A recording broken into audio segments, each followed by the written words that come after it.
Hello friends, स्वागत है आपका हमारे यूट्यूब चैनल में। आज हम करने वाले हैं RBSE कक्षा 6 की गणित की एक्सरसाइज 1.3 को। क्योंकि 1.3 में कोई भी एग्जाम्पल नहीं है, इसलिए हम डायरेक्ट एक्सरसाइज को स्टार्ट करेंगे। उससे पहले मैं बता दूं, अगर आप रीड की तैयारी कर रहे हैं या फिर फर्स्ट ग्रेड की जिसमें 6 से 10 तक RBSE का मैथ आता है, तो आप हमारे चैनल को सब्सक्राइब कर लें, जिससे कि आपको आगामी वीडियो मिल सके। क्योंकि हम कक्षा 6 से कक्षा 10 तक जितनी भी RBSE की बुक हैं उसको सॉल्व कराएंगे। तो स्टार्ट करते हैं। देखिएगा, क्वेश्चन नंबर फर्स्ट है और इसमें सन्निकट मान के बारे में मैं आपको थोड़ा सा परिचय करवा दूं कि सन्निकट मान क्या होता है। सन्निकट मान होता है किसी चीज़ को नज़दीक से देखना। जैसे मान लीजिए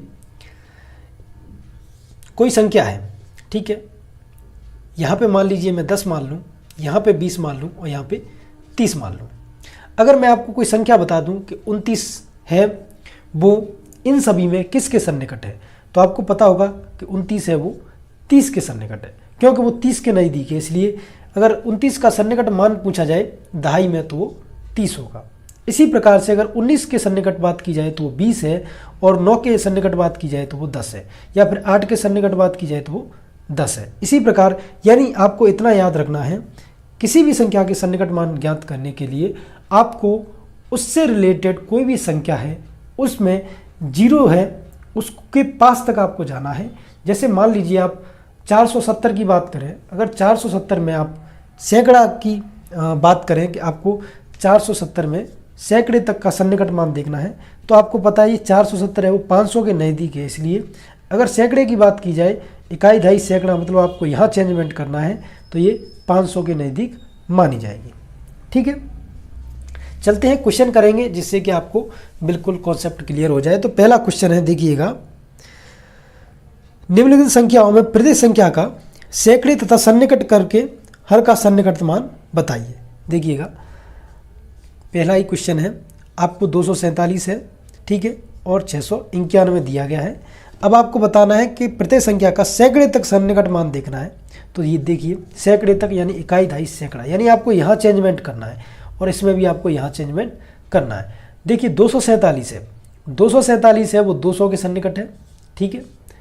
इसी प्रकार 691 है वो लगभग 700 के निकटतम है। तो सैकड़े की बात की जाए तो ये 691 का हो जाएगा 700 और 247 का हो जाएगा 200। जब इन दोनों को हम जोड़ देंगे तो ये आ जाएगा 900, ठीक है। अब 900 के पास तो कोई भी संख्या नहीं आ रही बाद में, तो यहाँ पे सन्निकट की बात नहीं होगी, ये खुद ही सन्निकट है 900 के, ठीक है। तो आपको ये संख्या देखनी है, उसमें सबसे पहले आपको सन्निकट देखना है। जैसे 47 है तो आपको पता है, अगर यहाँ पे मैं 252 कर देता तो ये 300 के सन्निकट हो जाती, ठीक है। इसलिए ये 50 से कम है तो ये 200 के सन्निकट है। ये 91 है जो कि आपको दिख रहा होगा, ये 700 के सन्निकट है, इसलिए ये 700 हो गई। दोनों को जोड़ने पर 900 आ गया।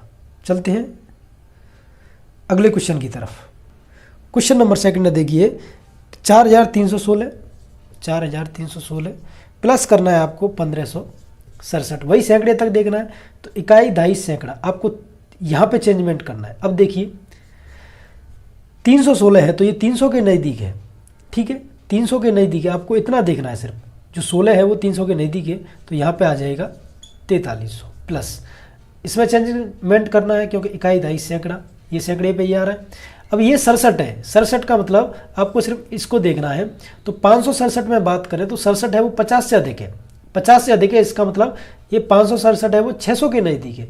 इसलिए यहाँ पे जो चेंजमेंट होगा वो हो जाएगा 1600, क्योंकि ये 567 है वो 600 के नज़दीक है और वो सैकड़े की बात कर रहा है कि आपको सैकड़े वाले अंक में चेंजमेंट करना है। अब जब जिन दोनों को जोड़ देंगे तो देखिएगा 0, 0, 9 और 5, ठीक है। यह क्या आ गया, 5900 आ गया। लेकिन यहाँ पे भी कोई अंक नहीं है। अगर यहाँ पे कोई भी अंक नहीं है तो आप इसमें चेंजमेंट नहीं करेंगे, तो आपका आंसर हो जाएगा 6900। क्वेश्चन नंबर थर्ड देखिएगा, 7122 में से आपको 3565 घटाना है। 7122 में से आपको 3565 को घटाना है। सबसे पहले आपको देखना है इसका निकटतम। देखिए ये 122 है, ये 100 के नज़दीक है, तो यहाँ पे 100 ही आ जाएगा। ठीक है, क्योंकि आपको चेंजमेंट तो सैकड़े में करना है ना, तो इस चीज़ को भी ध्यान रखना है। यहाँ पे इसमें चेंजमेंट होगा, ये 565 है, 565 है वो 600 के नज़दीक है, इसीलिए ये 3600 हो जाएगा। अब आपको घटाना है, तो देखिएगा जब 3100 में से अगर आप 3600 घटाएंगे तो 3500 आएगा, और इसमें तो कुछ संख्या है ही नहीं जिससे आपको निकटतम देखना हो, तो यही हमारा आंसर हो जाएगा। ठीक है, तो चलते हैं अगले क्वेश्चन की तरफ। क्वेश्चन नंबर 4 है, देखिएगा यह है 4543 माइनस 2036। वही करना है आपको, कुछ नहीं करना। ये 5 है, ये 43 है, सैकड़े तक देखना है। ये 543 है जो कि 500 के ही नज़दीक है, तो इसलिए यहाँ पे 500 कर दिया। और ये 36 है, देखिए यहाँ पे अब 0 आ गया। अब 0 से आपको ये नहीं पता चलेगा कि ये नज़दीक किसके है, लेकिन आपको पता होगा ये 36 है। अगर ये 50 से ऊपर होता तो यहाँ पे हम 0 की जगह पे 1 कर देते, लेकिन 36 है, इसका मतलब ये 100 के निकट है, तो इसमें भी डबल 0 हो जाएगी। तो यहाँ पे 0 पहले से ही थी और इसको भी 0 0 कर देंगे। अब 4500 में से आपको 2000 को घटाना है। ठीक है, तो ये आ जाएगा 2500, और यहाँ पे 0 आ रहे हैं तो कोई निकट की बात ही नहीं, तो ये आपका 2500 है वो आंसर हो जाएगा। यानी आपको सैकड़े को देखना है, इकाई, दहाई, सैकड़ा, यानी इसमें चेंजमेंट करना है। ठीक है, और यहाँ पे भी आपको इसी में चेंजमेंट करना है। यहाँ से ये लाइन खींच लेनी है और फिर आपको देखना है कि ये संख्या है वो 50 से कम है या ज़्यादा है। अगर 50 से कम है तो ये का यही अंक रहेगा, सिर्फ 0 आ जाएंगे। अगर ये 50 से ज़्यादा है तो इस अंक में 1 की वृद्धि कर देंगे। ठीक है, चलते हैं क्वेश्चन नंबर 2 की तरफ। क्वेश्चन नंबर 2 है कि निम्नलिखित संख्याओं का दहाई तक सन्निकट करके गुणनफल ज्ञात कीजिए। आपको दहाई तक देखना है। अगर पहली संख्या की बात की जाए तो देखिए वो है 34 गुणा 57। दहाई की बात कर रहे हैं तो आपको यहाँ तक देखना है। ठीक है, तो देखिएगा ये 34 है, 34 किस नज़दीक है, 34 है वो 30 के नज़दीक है, इसलिए यहाँ पे 30 आ गया, गुणा 57 आपको पता चल रहा होगा। अगर दहाई के अंक की बात की जाए तो 5 है, लेकिन ये 57 है वो 60 के नज़दीक है, न कि 50 के, क्योंकि अगर 54 होता तो हम 50 करते इसको, और अगर ये 57 है तो इसको 60 के नज़दीक कर देंगे। तो देखिएगा अब इनका कर देंगे गुणा। ठीक है, तो ये क्या आ गया, अपना आंसर आ गया। दहाई की बात की जा रही है तो आपको दूसरे अंक को देखना है, जो भी चेंजमेंट होगा वो दूसरे अंक में हो जाएगा। नेक्स्ट है देखिए 294 गुणा 72, वही है, आपको दहाई में चेंजमेंट करना है, तो यहाँ देखना है आपको। 94 देखिएगा 90 के नज़दीक है या 100 के, तो आपको पता होगा 90 के है तो 290 हो जाएगा। 72 है वो 70 के नज़दीक है, तो यहाँ पे 70 हो जाएगा। इसका कर लेंगे हम गुणा, तो गुणा करने पर हमें प्राप्त होता है 20,300। ठीक है, चलते हैं क्वेश्चन नंबर 3 की तरफ। क्वेश्चन नंबर 3 में दे रखा है 869 गुणा 775। तो देखिएगा यहाँ पे आपको देखना है, दहाई तक देखना है, तो 69 है वो 70 के नज़दीक है, तो ये 870 आ जाएगा। और जो 75 है, अब देखिएगा अगर कहीं 75 आ जाए तो आपको ये भी लगेगा कि ये 70 के भी नज़दीक है, और आपको ये भी लगेगा कि ये 80 के भी नज़दीक है। अब क्या करें, अब आपकी मर्जी है, आप 70 को से भी कर सकते हैं इस क्वेश्चन को, और 80 से भी कर सकते हैं, लेकिन ज़्यादातर प्रोबेबिलिटी ये रहती है कि आप अधिक से करने की कोशिश करें, 70 से ना करके आप 80 से करने की कोशिश करें। अगर आप 70 से भी कर देंगे तो भी क्वेश्चन गलत नहीं होगा, लेकिन आपको ये ध्यान रखना है थोड़ा सा कि बड़े अंक को लेके चलना है। तो यहाँ पे आप 680 कर देंगे, दोनों का आप गुणा कर देंगे। देखिएगा, तो देखिएगा दोनों का गुणा करने पर आपको 5,81,600 प्राप्त होता है। तो ये क्या है, ये अपना मान है जो कि निकटतम है। दहाई की पूछा है तो यहाँ पहले से ही 0 है, तो कोई कुछ भी चेंजमेंट करने की ज़रूरत नहीं है। तो दोनों का जब आप गुणा कर देंगे तो वो आ जाएगा 5,91,600।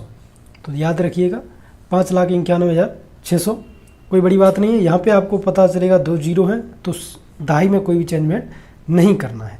तो आपको निकटतम अंक इसी प्रकार से ज्ञात करने होते हैं। क्वेश्चन नंबर 3 की बात करें तो विद्यालय के पुस्तकालय में 2541 कहानियों की 1007 सत्र विषय की और 857 अन्य पुस्तकें हैं। तो विद्यालय में लगभग कितनी पुस्तकें हैं ये आपको बताना है, और सन्निकट मान आपको सैकड़ों तक सन्निकट मान बताइए। तो देखिएगा सबसे पहले आपको 2541 लिखना है, उसके बाद आपको 1017 लिखना है, उसके बाद आपको 857 लिखना है।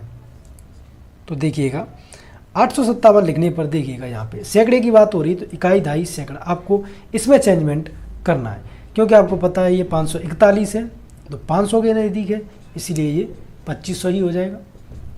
यहाँ 0 है लेकिन यहाँ पे ये 50 से कम है, इसलिए यहाँ पे 0 में कोई चेंजमेंट नहीं होगा और 0 का 0 ही रहेगा। ठीक है, यहाँ पे देखिए ये 57 है, ये 857 है जो कि 50 से अधिक है, इसलिए यहाँ पे 900 हो जाएगा। ठीक है, ये 900 हो जाएगा। सबको टोटल कर देंगे, 0 0 4 और 4, तो ये क्या आ जाएगा 4400 आ जाएगा, जो कि क्या है टोटल पुस्तकें हैं विद्यालय में और सैकड़े के नज़दीक हैं। देखिए 400 है, 400 के बाद कोई अंक नहीं है तो यहाँ पे कोई भी चेंजमेंट नहीं किया जाएगा। तो यही अपना आंसर है। चलते हैं अगले क्वेश्चन की तरफ। क्वेश्चन नंबर 4 है कि एक गांव में 8596 गायें हैं और 7015 भैंसें हैं, तो इस गांव में कौन से पशु अधिक हैं और लगभग कितने अधिक हैं, और सैकड़े के आपको सन्निकट मान देखना है। तो कौन से अधिक हैं आपको पता चल रहा होगा कि जो गायें हैं, गायों की संख्या है वो है 8596, और अगर भैंसों की बात की जाए तो भैंस हैं वो हैं 7015।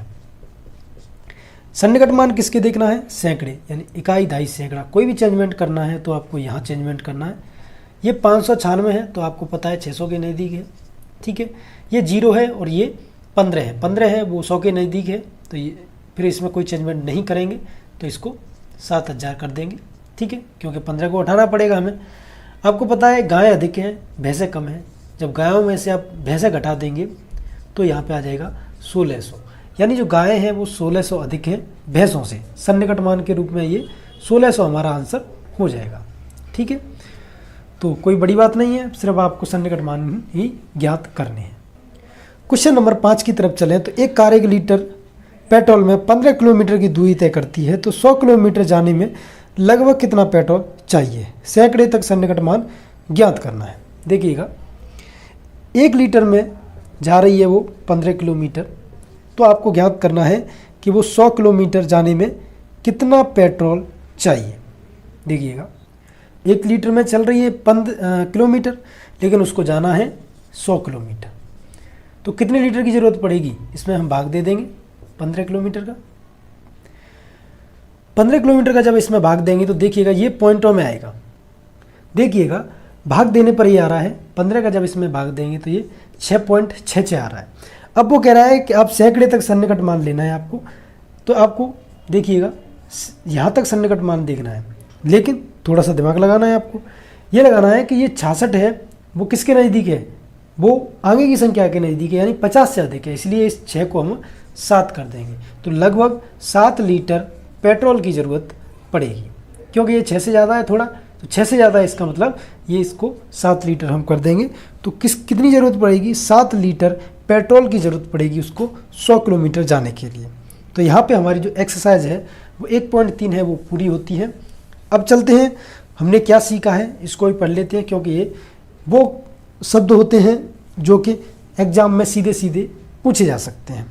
तो देखिएगा हमने क्या सीखा, 2 संख्याओं में वही संख्या बड़ी होती है जिसमें अंकों की संख्या अधिक होती है। यदि अंकों की संख्या समान है तब हम उनके सबसे बाएं स्थित अंकों की तुलना करते हैं, और जिस संख्या में यह अंक बड़ा होगा वही संख्या बड़ी होगी। अगर यह अंक भी समान है तब हम इस प्रकार बाईं से दाईं की तरफ अंकों की तुलना करते हैं। बिल्कुल सही बात है।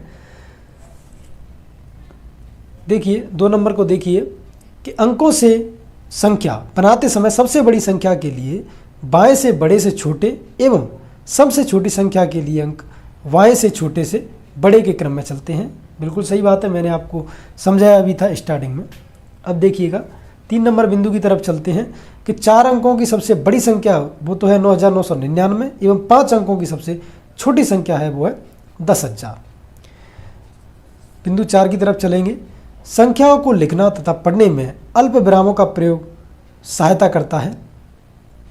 भारतीय संख्यांकन पद्धति में पहला अल्प विराम दाईं ओर से प्रारंभ कर 3 अंकों के बाद वो उसके बाद 2-2 अंकों के बाद लगाए जाते हैं, जबकि अंतर्राष्ट्रीय संख्या पद्धति में अल्प विराम दाईं ओर से प्रारंभ कर 3-3 अंकों के बाद लगाए जाते हैं। जैसे मैं आपको बता दूं उदाहरण में, अगर भारतीय पद्धति की बात करें, मान लीजिए ये कोई संख्या है तो इसमें पॉइंट लगाने हैं, तो हम क्या करेंगे, दाई से स्टार्ट करेंगे। भारतीय पद्धति की मैं बात कर रहा हूँ, देखिएगा कि भारतीय पद्धति में अगर हम पॉइंटों की बात करेंगे तो सबसे पहले अल्पविराम लगेगा, वो लगेगा दाई पे। उसके बाद 3 अंकों के बाद वह 2-2 अंकों में बढ़ जाएगा। कैसे, देखिएगा, तो इसमें क्या करें, भारतीय पद्धति में इधर से स्टार्ट करेंगे तो इकाई, दाई, सैकड़ा, पहला पॉइंट यहाँ पे लगेगा। अब देखिए ये बड़ी नहीं है, मैं मान लेता हूँ यहाँ पे 7 और है। अब जो दूसरा लगेगा, जो कॉमा लगेगा, वो दूसरा 2 अंकों के बाद लगेगा। ठीक है, अगर अंतर्राष्ट्रीय पद्धति की बात की जाए, ठीक है, अंतर्राष्ट्रीय पद्धति की बात की जाए, यही संख्या लिख रही है, सबसे पहले 3 अंकों के बाद वही चलेगा सेम। उसके बाद ये द्वारा जब कॉमा लगाएंगे तो तीसरे अंक के बाद लगेगा। अगर मान लीजिए इसके सामने अगर कोई और एक अंक होता तो यहाँ 3 अंकों के बाद यहाँ कॉमा लगता। ठीक है, जबकि भारतीय पद्धति में एक बार 3 के बाद लगने पर 2-2 के बाद लगता है, जबकि अंतर्राष्ट्रीय पद्धति में हमेशा ही 3 के बाद लगता है। ये अंतर होता है दोनों में। देखिएगा, बिंदु 5 की तरफ चलते हैं। अनेक स्थितियों में हमें सही संख्याओं की आवश्यकता नहीं होती है, बल्कि एक उपयुक्त आकलन से ही काम चल जाता है। अब चलते हैं बिंदु 6 की तरफ। अनेक स्थितियों में हमें संख्याओं पर संक्रियाओं के फलस्वरूप प्राप्त परिणामों का भी आकलन उपयोगी सिद्ध होता है। ऐसे आकलन में हम पहले प्रयोग होने वाली संख्याओं को सन्निकट कर शीघ्रता से परिणाम प्राप्त कर लेते हैं। तो यहाँ पे हमारी जो एक्सरसाइज है फर्स्ट कक्षा 6 गणित की, वो पूरी होती है। अब करेंगे हम एक्सरसाइज 2 को, जिसमें 2.1, 2.2 जो भी होंगी उनको एग्जाम्पल सहित करते जाएंगे। तो अगर आपको वीडियो अच्छा लगा हो तो लाइक कर दें और चैनल को सब्सक्राइब जरूर कर लें। अगर आप रीट की तैयारी कर रहे हैं या कोई भी एग्जाम की तैयारी कर रहे हैं जिसमें मैथ आ सकता है, तो आप हमारे चैनल को सब्सक्राइब कर सकते हैं और वीडियो को लाइक कर सकते हैं, क्योंकि मेहनत लगती है थोड़ी सी, आपके सपोर्ट की भी ज़रूरत होती है। तो मिलते हैं आपको अगले वीडियो में, तब तक के लिए जय हिंद, जय भारत।